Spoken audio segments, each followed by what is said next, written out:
ఇప్పుడు 56,000 ఇవ్వాలట. ఆ పోయినోడు ఎన్ని ఇవ్వాలి? పోయినోడికి దిమాకు ముక్కే ఉన్నది అనుకున్న దిమాకు కూడా ఉన్నది వాడికి.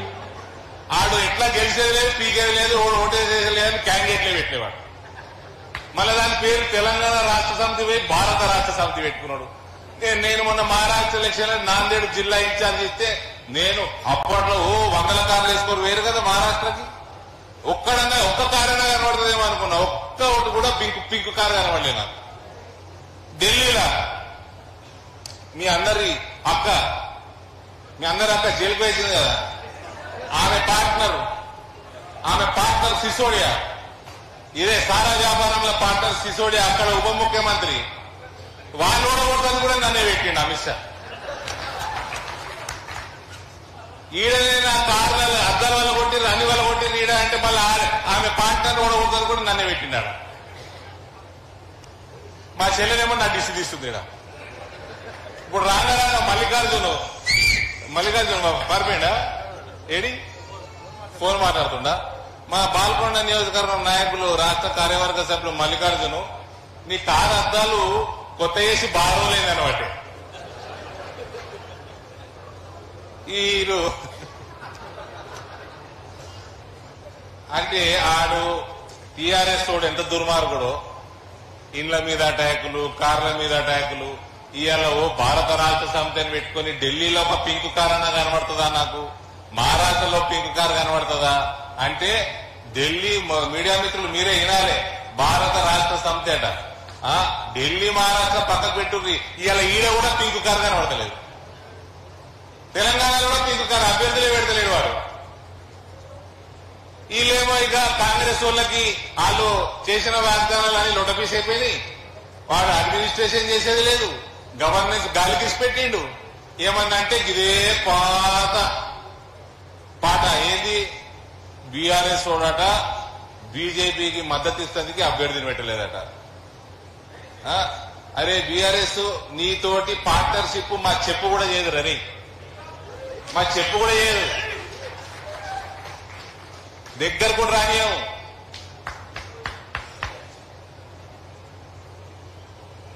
కాబట్టి ఇది అన్ని మానుకోండి. ఇవన్నీ కేవలం నేను కూడా అభ్యర్థులకు చెప్తాను, ఇంకా 4 రోజులు మనకు ఉన్నది. మనము రాబోయే సమయంలో గ్రాడ్యుయేట్స్ కి ఏ రకంగా ఉద్యోగాలు ఇస్తాం, ఏ రకంగా పిల్లగాళ్ళు చదువుకున్న ఫీ రియంబర్స్మెంట్లు బంద్ అయిపోయినాయి, ఏ రకంగా అవి తీసుకొస్తాం. కేంద్ర ప్రభుత్వం విదేశాలకు వెళ్తుంటే కూడా ఎటువంటి స్కాలర్షిప్స్ ఇస్తున్నది, అది మన ప్రాంతంలో ఎక్కువ ఎట్లా ఇప్పించుకోగలుగుతాం, ఉద్యోగాలు ఎట్లా క్రియేట్ చేసుకోగలుగుతాం. ఇవన్నిట్లో కూడా మనం ఒక కన్స్ట్రక్టివ్ అజెండా తోటి మనం ముందుకు పోవాలి, మన పార్టీ ముందుకు పోవాలి. ఇటువంటి పాజిటివ్ అడ్మినిస్ట్రేటివ్ ఇష్యూస్ తోటి మనం ఎలక్షన్లు కొట్లాడదాం. ప్రత్యేకంగా గ్రాడ్యుయేట్లు అందరూ మీ ఓటర్లందరూ చదువుకున్నోళ్ళు, వాళ్ళకి మనము కులాలు మతాలు ఇవన్నీ పక్కన పెట్టండి. మనం వాళ్ళ కోసం భవిష్యత్తు, మన దేశ భవిష్యత్తు, మన ప్రాంత భవిష్యత్తు, మన రాష్ట్ర భవిష్యత్తు ఏ రకంగా మనం ముందుకు తీసుకుపోతాము. అందరికీ నమ్మకం ఉందన్న, ఈ దేశంలో నరేంద్ర మోడీ హిందూ రాష్ట్ర స్థాపనకి పునాది వేసిండు. అది మనం చెప్పుకోవాల్సిన అవసరం లేదు. తెలంగాణలో కూడా మన హిందూ రాష్ట్ర స్థాపన చేసి తీరుతాం, అది కూడా మనం చెప్పుకోవాల్సిన అవసరం లేదు. ప్రజలందరూ నమ్ముతున్నారు, ప్రతి గ్రాడ్యుయేట్ నమ్ముతాడు. మనము ఏ రకంగా వాళ్ళ జీవితాలు మనము మేలు చేయగలుగుతాము, మంచి చేయగలుగుతాము, వాళ్ళ భవిష్యత్తు తీర్చిదిద్దగలుగుతాము, పిల్లగాళ్ళు చదువుకోవడానికి ఏ రకంగా మనము వాళ్ళకి హెల్ప్ చేయగలుగుతాము, సహాయం చేయగలుగుతాము. ఈ రకమైన ఒక మంచి అజెండా తోటి మీరు ముందుకు పోతే బ్రహ్మాండమైన మెజారిటీ తోటి మనకు మీకు అందరికి ఉన్న ఇద్దరు కలిపి దాదాపు 4 లక్షల ఓటర్లు ఎవరైతే ఉన్నారో వాళ్ళందరూ కూడా పెద్ద ఎత్తున మీకు ఆశీర్వాదించి గెలిపిస్తారన్న పూర్తి నమ్మకం నాకున్నది. ఇక నేను రాంగరాంగా మా నవీన్ తిడుతున్నాడు, పొలం తిడుతున్నాడు అనుకున్నా. ఇక్కడ ఎమ్మెల్యే తండ్రి ఏదో అన్నారు అని. ఆయన పాపం ఆయన దగ్గర కొన్ని పోతున్నట్లేదు. కొడుకు ఎమ్మెల్యే అయ్యాడు కదా, ఆయన మనసున పడతలేదు, ఏదో అంటున్నాడు. వాళ్ళ బాసు కేసీఆర్కే బిచ్చం పెట్టిన కుటుంబం నాది. 42 సీట్లు ఇవ్వకుంటే ఈ బిచ్చగాళ్ళకి ఇలా అలా పార్టీ లేదు, అలా రాజకీయమే లేదు, అదే లేదు. అందులో ఒకడు ఈయనొకడు. అందులో మా డాక్టర్ రగేడి ఎన్ని సంచులు ఉండే నీ దగ్గర? ఎన్ని సంచులు ఉండే? 50 ఫోన్లు చేసిండు నాకు. అన్న సంచులు ఇప్పుదాం, సంచులు వద్దా. ఏమైతుంది? ఏమైతుంది? ఇక్కడ ఉత్తర భారతంలో ₹1 కాదు, ఈడ 50 కోట్లు చేస్తున్నాడు. ఇక్కడ ఉన్న గరీబోలు చాలా మంది ఉన్నారు. నేను ఆ రోజు చెప్పినా, ఈ రోజు చెప్పినా, ఇలా జెడ్పీటీసీ నిలబడేటోళ్ళు ఎన్ని చేతులు ఎత్తిండ్రు? వాళ్ళందరూ రాజకీయ భవిష్యత్తు కోసం మనం ఎక్స్పెరిమెంట్ చేద్దాం. ఈయన దగ్గర ఎన్ని సంచులు ఉండే అడుగురు. ఆయన ఇంట్లోనే ఉండే సంచులు సంచులు. మన దగ్గర లేక కాదు, ఇంకా నాకు వచ్చింది మా అత్తగారి సొమ్ము కూడా కాదు. మేము కష్టపడి సంపాదించుకున్న సొమ్ము, మేము కరప్షన్ చేసిన సొమ్ము కూడా కాదు. ఆ కాంగ్రెస్ వాళ్ళకు కూడా చెప్పినా నేను, అదే మీరు పంచకుర్రా నాయన, నాకు పైసలు లేక కాదు అది. కాబట్టి తీసుడు మొదలుపెట్టి గుమ్మరిస్తే మీరు తీసిన కళ్ళకు కూడా కనబడే ఎవడికి. నీ స్థూలకుంట నా కొడుకు మీ కేసీఆర్ బిచ్చగాడు, ఆయన కొడుకు బిచ్చగాడు.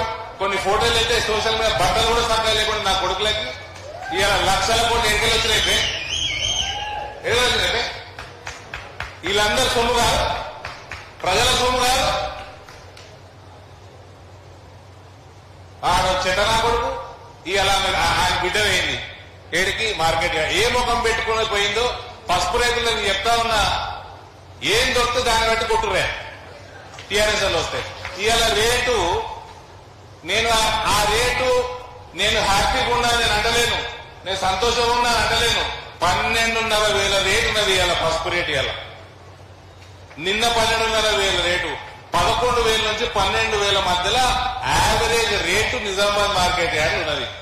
నువ్వు ఎంపీగా ఉన్నప్పుడు, నీ అయ్యా ముఖ్యమంత్రి ఉన్నప్పుడు ఎక్కడైనా 5,000 దాటిందా? దాటిందా? ఎడదచ్చినప్పుడు ఆడ పుట్టుగా కొట్టి బతికిపోయినావు. రాజకీయంగానే బొందబెట్టినాం. మొగోడు పోయి ఉంటే అప్పుడు చూపిస్తుంటే తడాక. ఇవాళ పోయి 12,500 వస్తున్నది. పైసలు మద్దతు ఇవ్వాలంట. మీ అయ్య ఏం బీకిండు అంటున్నా. మీ అయ్య 10 ఏళ్ళు ముఖ్యమంత్రి కూడా ఏం బీకిండు? మీ అయ్యకి సిగ్గుందా?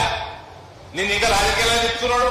చీ కొట్టినాక ప్రజలు ఇక్కడ నీకు ముఖం లేకుండే ఇక్కడ వచ్చి నిలబడటానికి జైలు ఉంటే నిలబడిన ఉంటే ఎవడొద్దన్నాడు?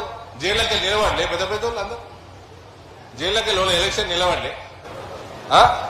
నేను ఫ్రీడమ్ ఫైటర్ అని చెప్పి బీఫామ్ అది అయినటువంటి నామినేషన్ డిపాజిట్ కూడా గంటలంతా అయిపోవు, పీడా వదిలిపోవు. ఈ మొక్కలు మీ మొక్కలు వద్దురా పోయి చూసేది మీ మొక్కలు చూడం మేము. అంటే ఊపుగా మీద పడి తిరుగుతున్నాం. ఇటు కూడా వచ్చిరాట జగిత్యాలకి. మీకేం పని? మీ జిల్లాకి ఏం సంబంధం? ఎమ్మెల్సీ ఏమో ఆడ అలా అయ్యి అక్కడ ఇచ్చుకున్నాడు ఎమ్మెల్సీ. ఇక్కడ ఏం తిరుగుతున్నది?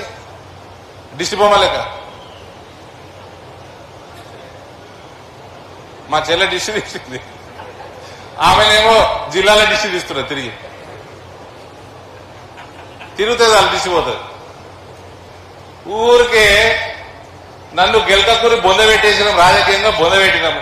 ఎక్కడికి వెళ్ళైతే మా అయ్య డి శ్రీనివాస్ బిచ్చమేస్తే పుట్టింది చూడు మీ పార్టీ, మళ్ళా అదే బిచ్చం గట్టి పట్టిస్తే నేను చెప్తున్నా, మాటిస్తున్నా కొరట్లకి వెళ్ళి మళ్ళా అదే బిచ్చం గట్టి పట్టిస్తా రాజకీయంగా మొత్తం పార్టీకి. ఈ రాష్ట్రంలో ఏడ కూడా పింక్ కలర్ కనబడదు, గులాబీ రంగు కూడా చేస్తా బిడ్డ. చీ కొట్టుకునేటట్టు చేస్తా. ఏందో ఆడ ముసలివాడు అడిగినట్టు ఫోటోలు దిగుతాడు, పిలిపించుకుంటాడు ఫామ్ హౌస్ కి. అవునా, నువ్వు ముఖ్యమంత్రి ఉన్నప్పుడు వాడు నొత్తే కనబడ్డా? కలిసినవా?